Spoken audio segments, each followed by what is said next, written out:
கேரளாவில் இந்த ஆண்டு ஓணம் பண்டிகை கொண்டாட்டம் வழக்கம் போல் இல்லாததால் கோவையில் சாகுபடி செய்யப்பட்ட மலர்களை உரமாக பயன்படுத்தும் நிலைக்கு விவசாயிகள் தள்ளப்பட்டுள்ளனர்.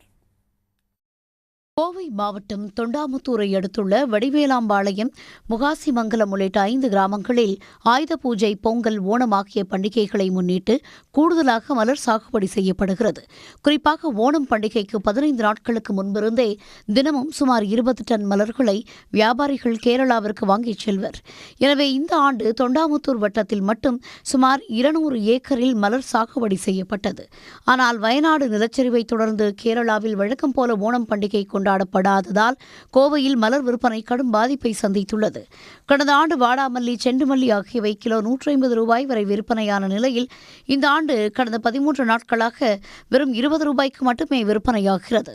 இதனால் வேதனையடைந்த விவசாயிகள் பூக்களை மூட்டை மூட்டையாக தோட்டங்களிலேயே உரமாக கொட்டி வருகின்றனர். 10 நாட்களில் சராசரியாக பார்த்தோம்னா நம்ம கோயம்புத்தூர் பூ மார்க்கெட்டுக்கு மட்டுமே நாம் ஒரு 20 டன் 25 டன் பூ நம்ம இங்கே வாடாமல்லி, செண்டுமல்லி நம்ம கொண்டு போவோம். அந்த பூ போகிற வண்டி ஒரு 10 வண்டி ட்ரக் போகுதுன்னா அதில் ஒரு 2-3 வண்டி ரிட்டனே வந்துருங்க. அது எல்லாமே இங்கே கீழே தான் கொட்டியிருப்போம். பூ எங்களுக்கு நாங்கள் ஓணத்து டைமுக்கு தான் பார்த்து பூ வைப்போம்.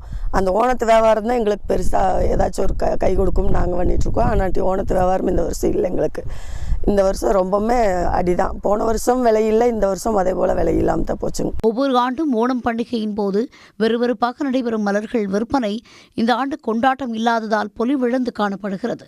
இதனால் மலர் சாகுபடி செய்த விவசாயிகள் மட்டுமின்றி அதனை நம்பியிருந்த வியாபாரிகளும் கடுமையாக பாதிக்கப்பட்டுள்ளனர். சன் செய்திகளுக்காக கோவை செய்தியாளர் தென்னிலவன். உடனுக்குடன் செய்திகளை தெரிந்து கொள்ள சன் நியூஸ் பெல் ஐகானை கிளிக் பண்ணுங்க.